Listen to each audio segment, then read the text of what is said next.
Poor Calvin Wright. He's the investigator in Arkham Horror, the card game that everyone seems to love to hate, or at least dump on for being weak. I've heard from players that he's the only investigator that they have no interest in playing, and from others that while he's an interesting puzzle to solve, the reward is not worth it. Well, I'm not so sure. Today, I'm going to break down the arguments and assumptions about the game that people who don't see a place for Calvin are making, and discuss some ideas about why you might want to play Calvin Wright in a campaign.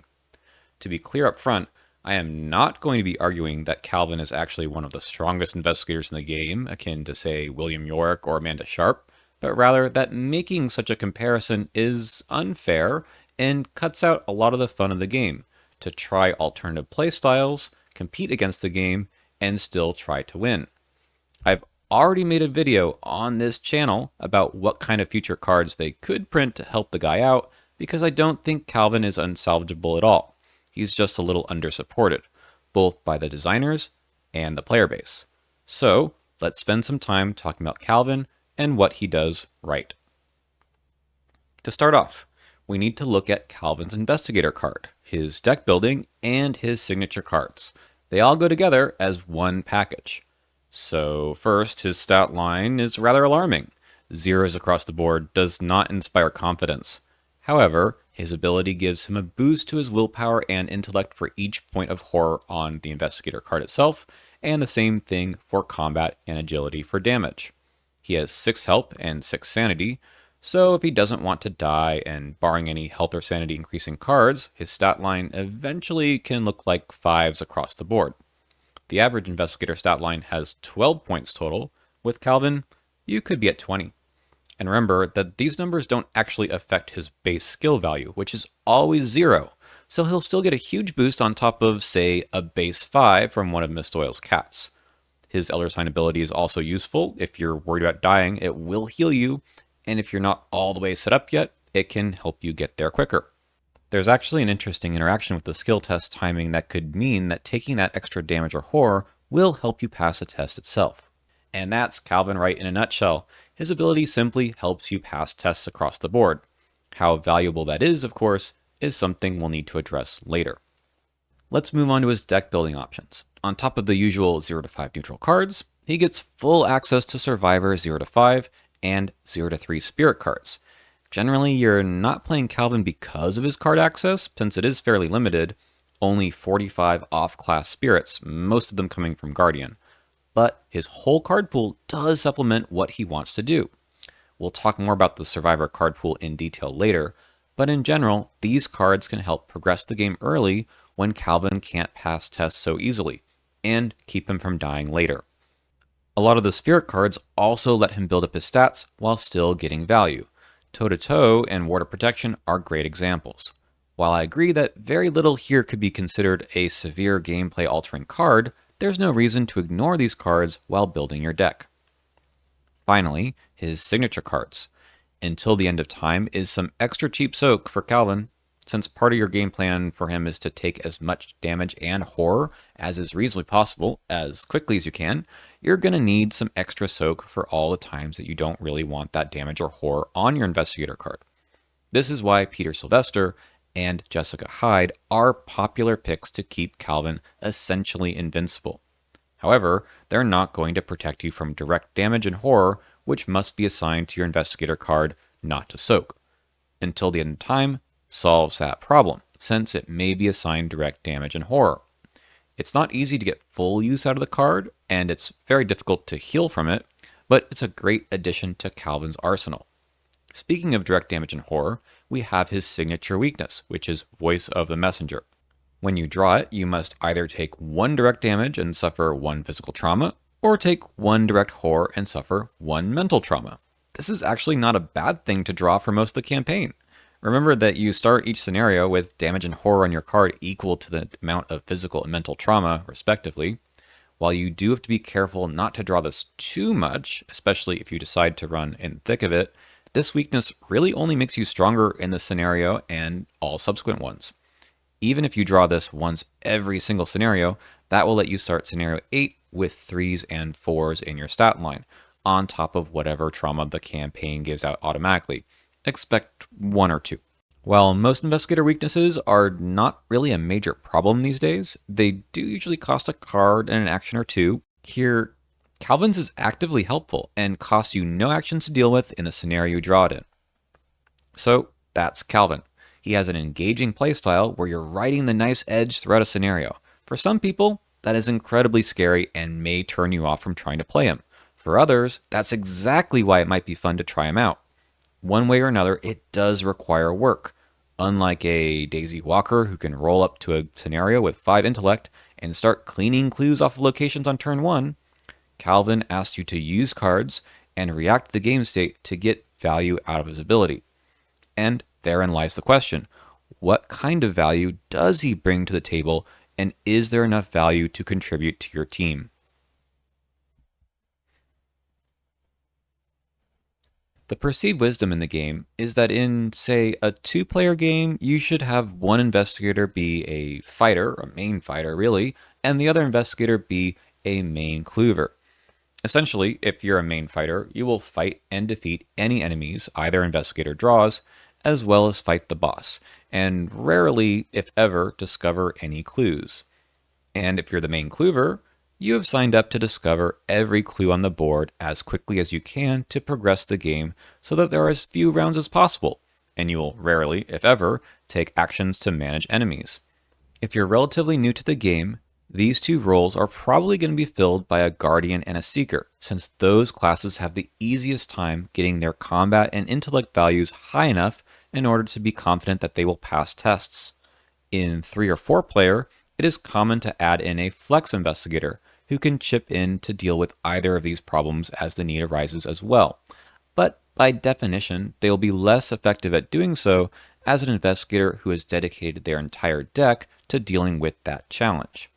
They may also provide some other roles such as evading or protecting the team from treacheries, and as such, they are typically going to be from one of the other 3 classes, Mystics, Rogues, or Survivors, whose highest stats generally are not combat or intellect. But this is only a suggestion of how to play the game.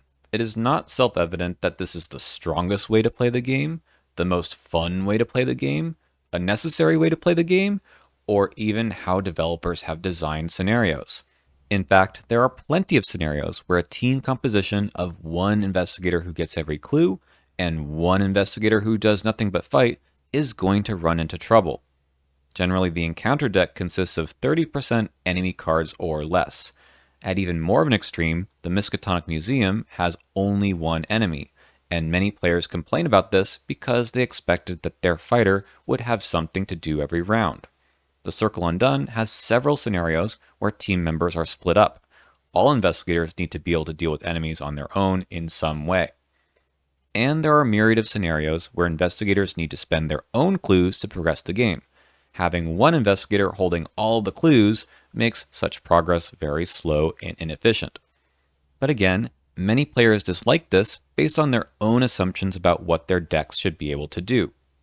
I find that analyses of investigators largely fall into the same trap. Many team compositions do in fact benefit from the basic schema previously discussed. A Rex Murphy and William York team largely makes the most sense when you allow Rex to get every clue and York to fight every enemy. It just seems right.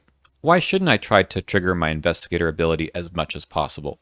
And yes, I view these investigators as extremely strong and effective investigators, but if I compare them to, say, Bob Jenkins and Roland Banks, who have identical values in intellect and combat to Rex and York, I have to be very careful not to ask how good Bob Jenkins is at being Rex, and how good Roland Banks is at being York, because that assumes that the best thing they could possibly do is do what those investigators do for the team.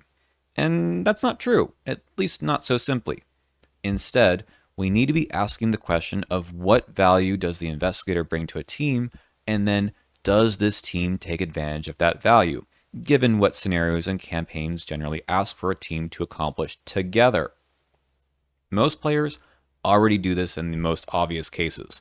Typically, you don't bring Nathaniel Cho when the only other player is already playing Zoe Samaras. Who's going to get the clues? Similarly, an Alessandra Zorzi who wants to keep several enemies alive is not going to pair well with someone whose whole role is to vaporize all the monsters. But let's go back to Bob and Roland. No, Bob isn't going to be getting every clue on the board, but he doesn't need to. Roland has an ability right on his card that lets him pull a little bit more weight on the clue end. And as far as fighting goes, Bob is no slouch there either, especially once he gets more rogue cards in his deck. He has access to powerful weapons, some of which he could even sell to Roland. The extra action Bob gets is also helpful, both when the investigators are together and when Bob goes off on his own. Playing a little bit of flex for every investigator doesn't mean 50% of your deck is fighting and 50% is for getting clues.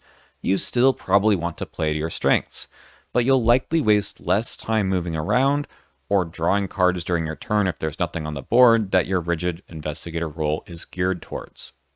So let's go back to Calvin Wright. At his very best, Calvin has high stats in everything. That means he's equally interested in getting clues and fighting. If you're not doing both, then you're leaving a lot of value on the table. If your team has no interest in you using all of your numbers, then you should probably put him back into the binder and wait for a more favorable team composition. There's nothing wrong with that. Mystics already play that way with their emphasis on using one number to get clues and fight. Many rogues use their agility for many purposes, and investigators with flatter stat lines also need to do this to wring as much as possible out of their abilities. For investigators that really want to use every number, a true flex role in a 3 or 4 player game completely makes sense, but I think Calvin is also playable at lower player counts.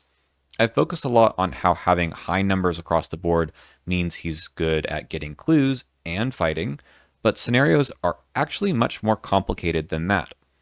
Often, you will need to progress by making various tests on scenario cards, like to remove a treachery or pass a parlay.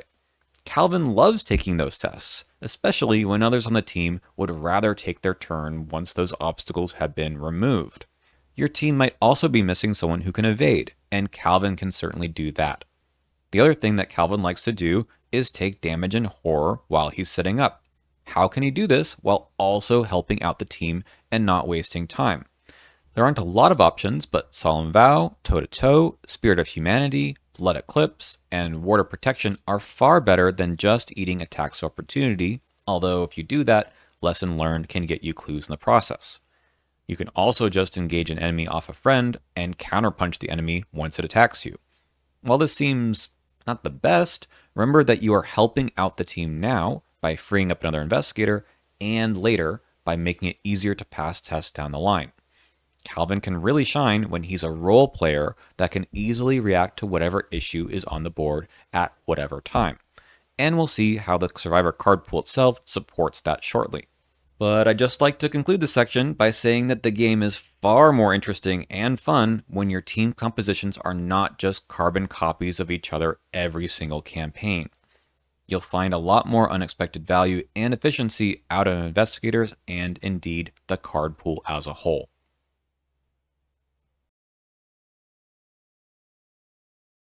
Another argument against Calvin Wright is simply that his card pool, and more specifically the Survivor 0 to 5 card pool, does not have the kind of action compression that lets you remove large enemies from the board quickly or clear out locations of clues in one turn.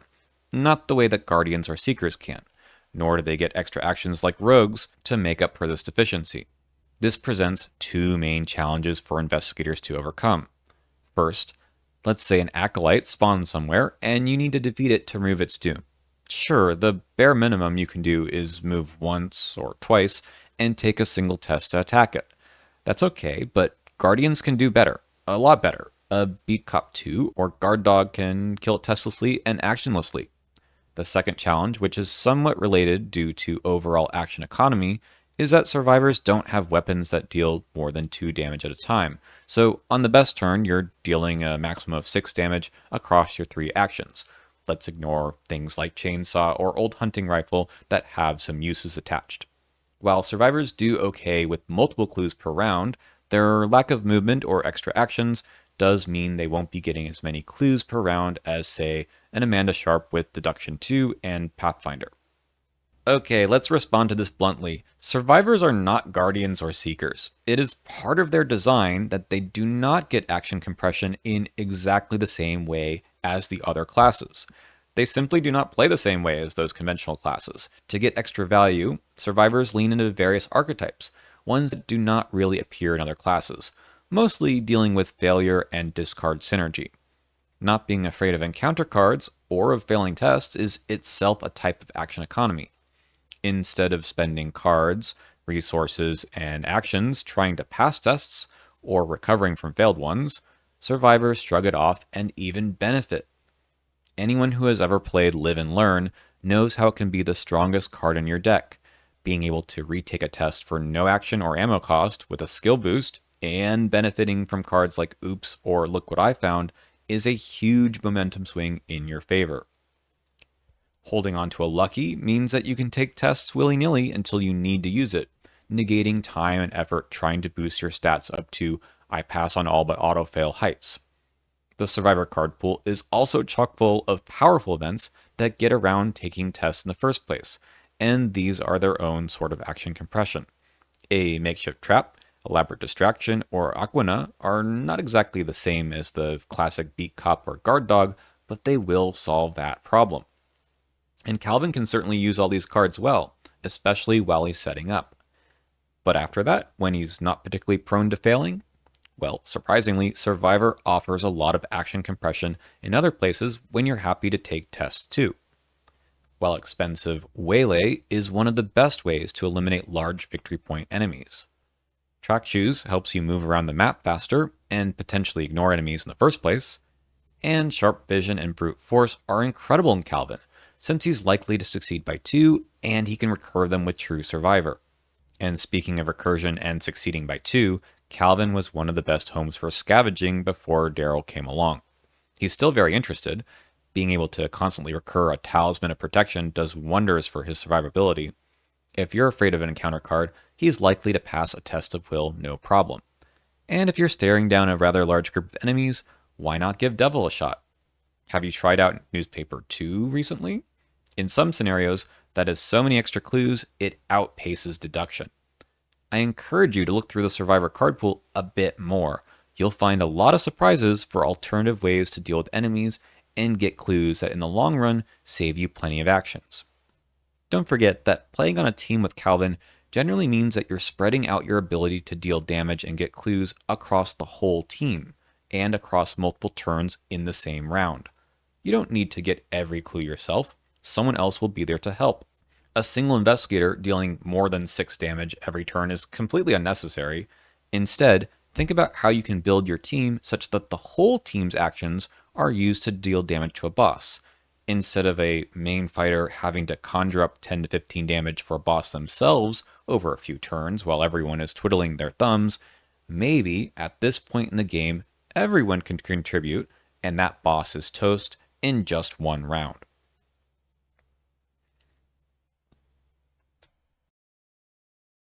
So, I've spent a lot of time talking about how Calvin is perfectly capable of contributing on a team and can play a fantastic flex that helps the scenario move along smoothly. But nowhere have I said that he's going to be crushing it. When we ask, what can Calvin do that other investigators can't? Well, he can take a reasonable stab at anything, right? Let's go back to the promise of his stat line. On his best day, he's at all 5s or maybe all 6s with the tarot. I don't think you want to take tests at just 5. Boost from weapons and skills can help this a little bit, and things like Lucky or the Failure Suite make this probably okay. I think Sparrow Mask has been a huge help for Calvin, especially for scenario tests. Plucky 3 is another good one that also helps on Soak. I talked about Miss Doyle at the beginning of this video, in that you get the base 5 from the cat along with the whole boost from Calvin's ability, so you're potentially testing at 10 or 11. Trial by Fire is a similar card that works for your whole turn. So sometimes he's really going to be crushing those tests for a turn or two, but not all the time. Because your deck is doing a lot of work here to make sure you get some action compression, some failure mitigation, some ways to make sure you get a high enough number to pass tests, and oh yeah, some of your deck needs to make sure you don't die, especially if you plan on living at all 5s. my recommendation is to not do that and go between 4 and 5. I think the stay alive part of Calvin is a lot less difficult nowadays, since you can get Precious Memento and Talisman of Protection. Perseverance is an old standby that's still playable. Compressing a lot of soak into very few cards is important with the deck space problem. One thing I've done in the past with Calvin is to run a chance encounter to help get allies out of your discard pile, or others, usually with on your own, to have more deck space for other things. Calvin ends up being difficult to deck build for and to pilot, and all for, well, value that can be tough for many players to take advantage of. Is it good enough? It's good enough to win campaigns for sure, but as I said before, his card pool still needs a little bit of help to push his ceiling higher. I was really hoping that the cards that came out for Hank would help Calvin too. Sparrow Mask, Devil, and Hunting Jacket are all really good, but I don't think they move the needle enough for Calvin in particular. The best card for Calvin, Spirit of Humanity, came out in Innsmouth. I think the designers can do more, because it's not hard to see how printing more cards that care about how much damage or horror is on you would be great in Calvin, not useless in others, and wouldn't break the game either. And these cards need to do more than duplicate his ability, like Fight or Flight does, because Calvin isn't held back by his ability, he's held back by what he's doing with it. And that is on the designers for not giving him enough cards or scenarios to shine, but it's also on us for expecting him to play to the levels of, say, Yorick or Amanda, or play in exactly the same way as Yorick and Amanda. Now, Yorick largely shares Calvin's card pool and can be nearly as competent at getting clues due to recurring old keyrings. Amanda has low stats like Calvin, but has a much more interesting and effective way to improve her numbers, and can do so from turn 1. These investigators are largely unfair comparisons because scenarios or campaigns rarely ask you to do so much at once, but these investigators routinely shrug off the game's challenges. Well, if all you want to do is bludgeon the game in the exact same way, then sure, about 15 to 20% of the investigators are interesting or viable to you. But if you want to win, especially on standard difficulty, Calvin is perfectly capable of being the reason that you do, and you'll have fun making it all work. I highly encourage you to expand your definition of how to solve the puzzle that is Arkham Horror the card game by listening to what the investigator cards are telling you to do, and trying to get as much value out of that as possible with the whole card pool, even if it seems unconventional. Calvin Wright and what he brings to the game is a great place to start.